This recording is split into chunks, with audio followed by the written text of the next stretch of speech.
Hello दोस्तों, आज बहुत ही खुशी का दिन है। आईसीएआई के सीए इंटरमीडिएट एग्जाम के अंदर एमसीसी के स्टूडेंट्स ने ऑल इंडिया 3 रैंक्स अचीव करी है। आज मैं आप लोग को मिलवाने वाला हूं all India 23rd rank holder Vanshika से और जानते हैं कि उन्होंने कैसे तैयारी करी और let's get motivated by her. Please welcome.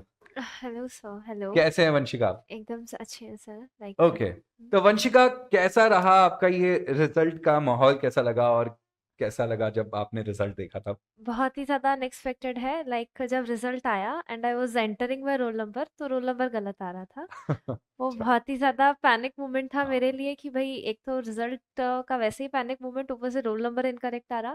Then what I did, मैंने डायरेक्टली मेरिट लिस्ट चेक करी एंड आई आप सॉ। कॉन्फिडेंट थे कि आ हाँ। सकती है नहीं, गुड। कॉन्फिडेंस तो नहीं था, वो वहाँ पर रोल नंबर ही नहीं आ रहा था। मैंने कहा चलो ऐसे ही चेक करते हैं merit list.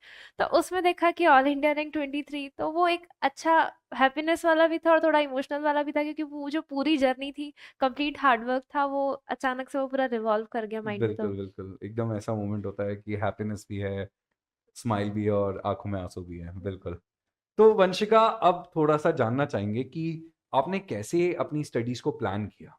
Okay, so regarding my study plan, तो मेरी जो भी स्टडीज़ होती थी वो पूरी टॉपिक बेस्ड होती थी। आई वुड प्लान कि ये सारे सब्जेक्ट्स मुझे इन पर्टिकुलर डे में कवर करने हैं, and hmm. Then I would plan for the day कि इस डे में ये पर्टिकुलर चैप्टर्स हैं, ये पर्टिकुलर टॉपिक्स कवर करने हैं। उसमें भी I would divide for the shifts कि मॉर्निंग शिफ्ट में इतना कवर करना है, इवनिंग और नाइट शिफ्ट में इतना कवर करना है, that two hour based studies. Okay. Okay, and I use to complete my target before I go to bed, और पूरा जो भी था टारगेट बेस्ड स्टडी ही थी। ये बहुत अच्छी तरीका है पढ़ाई करने का कि भाई करना है, करने के बाद ही सोना है।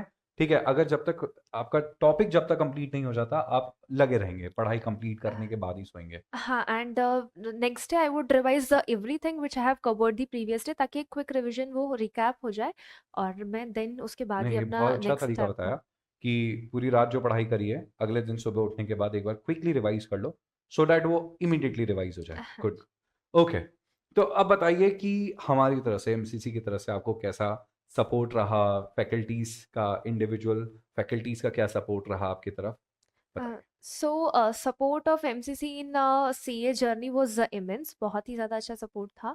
यहाँ पर हम लोगों को जो क्लासेस थी वो ऑनलाइन ऑफलाइन दोनों मोड्स में अवेलेबल थी, प्लस रिकॉर्डेड लेक्चर्स भी थे। तो ओके। जिनका जो एसेस था वो अनलिमिटेड था। So whenever you get stuck in any topic, आप उन लेक्चर्स को जाकर वापस देख सकते थे, तो कॉन्सेप्ट्स रिवाइज हो जाते थे प्रॉपरली। आप मेस्मराइज कर सकते थे उन चीज़ों को। Person along with doubt sessions available थे टीचर्स के साथ में, इंडिविजुअल डाउट सेशंस भी अवेलेबल थे, पर्सनलाइज डाउट सेशंस थे। तो टीचर्स क्या स्टूडेंट्स को पर्सनलाइज्ड गाइडेंस देते थे, ताकि जो भी स्टूडेंट के अंदर में जो भी कुछ भी लेक्चर्स हैं वो कंप्लीट होकर परफेक्शन तक स्टूडेंट्स जा सके, इसलिए।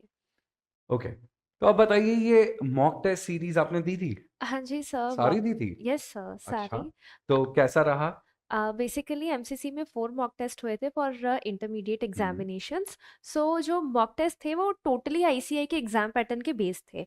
सो जिसकी वजह से स्टूडेंट्स का जो है ना कॉन्फिडेंस बहुत ज़्यादा बिल्डअप हो जाता है, ताकि एग्जाम का जो फियर है वो ओवरकम हो सके। Student should be exam ready, hmm. And the main concern while attempting the examination is the time correct management. Correct, time क्योंकि मैनेजमेंट नहीं हो पाता बहुत बार तो हाँ जी, पेपर क्योंकि छूट जाता है। हाँ। बिल्कुल उस टाइम फ्रेम में properly along with the good presentation exam को अटेम्प्ट करना बहुत ज़्यादा मुश्किल होता है।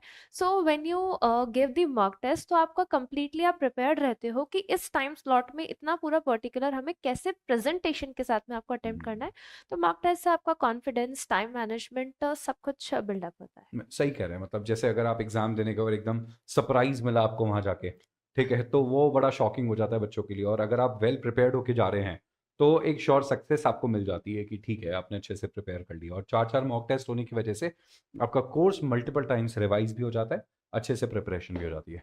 अच्छा, बताइए, ये जो हमारे जो सुपर कंपाइलर्स हैं, हम्म। उसके बारे में आप क्या कहना चाहेंगे? तो जो एमसीसी के सुपर कंपाइलर्स हैं उसमें आईसीआई बेस्ड क्वेश्चंस हैं। Hmm. You are having your past year questions, RTPs, एमटीपीज।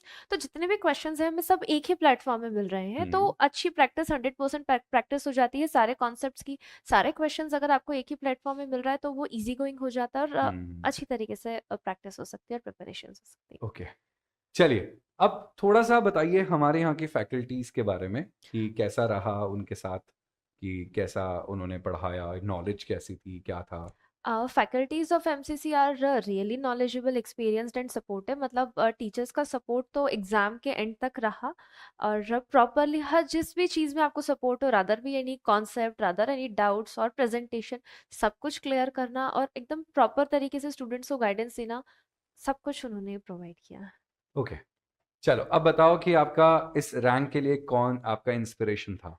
Inspiration तो पेरेंट्स हैं, क्योंकि पेरेंट्स अपने बच्चे के लिए बहुत कुछ करते हैं, तो लाइक बच्चों को भी अपने पेरेंट्स के लिए करना चाहिए, तो इंस्पिरेशन तो पेरेंट्स। नहीं, सही बात है, पेरेंट्स बच्चों के लिए सब कुछ करते हैं, तो बच्चों की ड्यूटी बन जाती है कि वो उनके लिए, उनकी हैप्पीनेस के लिए कुछ करें, और बिल्कुल you made them proud.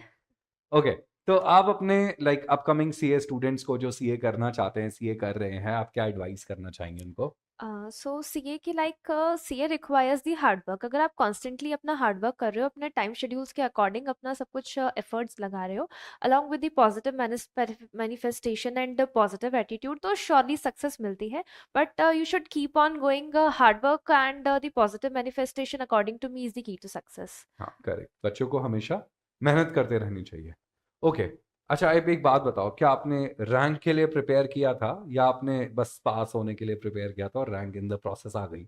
Rank के लिए तो प्रिपेयर नहीं किया था मैंने। ओके। व्हाट आई डिड, मुझे 100% टॉपिक्स का यही टारगेट था कि जो भी टॉपिक्स हैं 100% टॉपिक्स कवर करने हैं हम्म। अच्छी तरीके से। सारे मेजर जो टॉपिक्स हैं वो स्ट्रांग होने चाहिए, मतलब हम्म। कोशिश तो यही रहती थी।